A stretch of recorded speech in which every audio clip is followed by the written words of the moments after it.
जो हमारे सामने बैठे हुए हैं वो हैं सचिन वर्मा जी, सुप्रिटेंडेंट ऑफ जेल। इनका चयन जो है 2020 पीसीएस के माध्यम से हुआ है। और सचिन के बारे में जो मैं बताऊं वो ये है कि इनकी जो संघर्ष गाथा है, ग्रामीण पृष्ठभूमि से जो है ये बिलोंग करते हैं और बहुत ही मतलब एक तरीके से इनके समक्ष समस्या भी आई शुरुआती दौर में। मैं नहीं बताना चाहता, लेकिन पारिवारिक तौर पे जब ये इंटर की कक्षा में थे, इनके फादर नहीं रहे, तब भी इन्होंने अपना संबल नहीं खोया और अपने फादर के सपने को साकार करने के लिए ये निरंतर प्रयासरत रहे। इस क्रम में इनका जो चयन है वो पूर्व में एसआई की पोस्ट पे भी हुआ और वर्तमान में ये इस चयन के पहले तक प्राथमिक विद्यालय शिक्षक भी हैं और साथ ही साथ जो है ये जो है यूजीसी नेट हिस्ट्री से भी हैं। तो इनकी जो संघर्ष गाथा है, खैर हम इनके मुंह से सुनेंगे, लेकिन मैं इनके बारे में कुछ बता दूं एक रोचक तथ्य। देखिए, इनकी पोस्टिंग निश्चित तौर पे जो इन्हें पोस्ट मिली है पीसीएस 2020 में सुप्रिटेंडेंट ऑफ जेल के रूप में, मेरा अपना जो पर्सनल इनसे एक रिश्ता था उसके नाते जिस हिसाब से मैं सचिन को जानता हूं, तो मुझे लगता था कि शायद पुलिस की नौकरी के लिए इतने उपयुक्त नहीं है। लेकिन जो है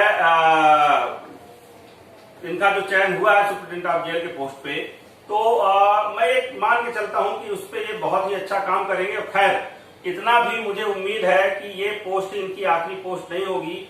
सचिन वर्मा को जितना मैं जानता हूं, जितना ये संघर्षशील है, मुझे लगता है एक दिन ये हम सबके समक्ष, हम जब अगला इंटरव्यू रिकॉर्ड करेंगे तो एसडीएम या आईएएस के रूप में रिकॉर्ड करेंगे। मैं सचिन ये जानना चाहता हूं कि कब आप सिविल सेवा की तरफ तैयारी के लिए आप उन्मुख हुए?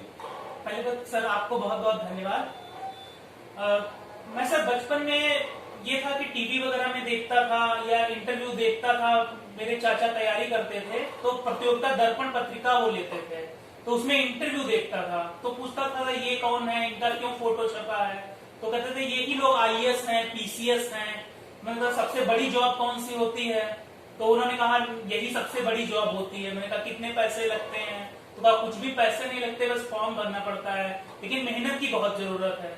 तो मैंने कहा हाँ मैं मेहनत करने के लिए तैयार हूँ। तो फिर उन्होंने भी देखा। फिर ये भी था कि मैं हर क्लास में टॉप करता था, ये रहा मेरा इंटर तक था कि मैंने हमेशा टॉप ही किया है। और विद्या भारती के स्कूल में मैं प्रधानमंत्री था, छात्र संसद वहां पर होती है, तो वहां पर निर्विरोध प्रधानमंत्री में रहता था। और एक ये था कि कुछ आगे करना ही है।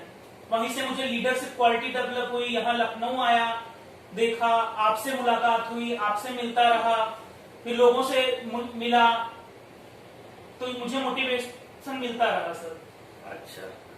अच्छा सचिन, ऐसा तो होता नहीं है। देखिए, जो मेरा अनुभव है कि सिविल सेवा में कई बागी चयन पहली बागी में नहीं होता, एक समय लग जाता है। वैसे भी जो ये परीक्षा है वो लगभग 2 साल तो ले ही लेती है। इवन पोस्टिंग तक कहें तो कभी कभी 2.5 से 3 साल, अब तो खैर समय अच्छा आ गया है तो 2 साल में जो है ये बातें पूरी हो जाती हैं। तो अगर मान लीजिए किसी एग्जाम को हमने दिया और क्वालिफाई नहीं हुए तो फिर अगले एग्जाम के लिए फिर 2 साल लगने हैं। तो एक प्रकार से आपने जो है इसके पहले 3 इंटरव्यू दिए हैं, 3 बार की मेंस दिया है पीसीएस का। तो कैसे अपनी तैयारी को आप कंटिन्यू बनाए रखे बिना डिसमोटिवेट होते हुए, मतलब हतोत्साहित हुए बिना, आप अपनी तैयारी को किस प्रकार से आगे कंटिन्यू रखें? हाँ सर, ये तो सही बात है। जब एक बार रिजल्ट निकलता है और नहीं होता है तो कुछ समय के लिए डिसपॉइंट होता है। कि जैसे मैं 2015 से ही मेंस का स्टार्ट किया है, मेंस देना, लेकिन फिर उसके बाद ये था कि हर साल मैंने मेंस दिया हुआ है। तब मेरे 2 विषय थे, तो मैंने अपनी कमियों को पहचाना। जैसे कोचिंग आया, आपसे मुलाकात की कि क्या कमी रह गई सर बताइए, या फ्रेंड सर्किल में बात की, आपने मोटिवेट किया, लोगों ने मोटिवेट किया। फिर मैंने कमियां देखी कि शायद जो उस समय 2017 तक 2 सब्जेक्ट होते थे, तो यहाँ तक मुझे ये लगा कि मेरा एक सब्जेक्ट वीक रह जा रहा है।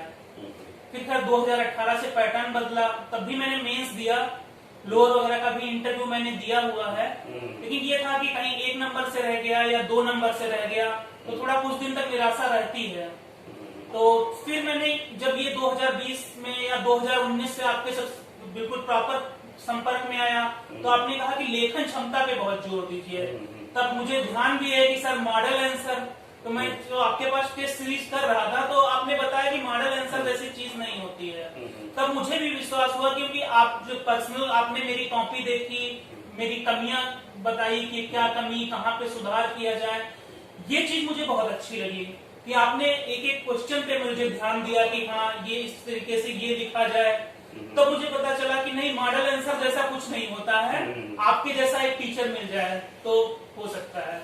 Thank you. खैर जो है सचिन, निश्चित तौर पे जो है हमारा प्रयास रहता है कि जो हमसे जुड़े तो कम से कम जो एक पर्सनल गाइडेंस है वो बना रहे। खैर मैं ये जानकारी देना चाहता हूँ कि सचिन का स्वभाव ही ऐसा है कि मेरे ख्याल से जो इनके साथ जुड़ते होंगे वो पर्सनली अटैच हो जाते होंगे। सचिन, खैर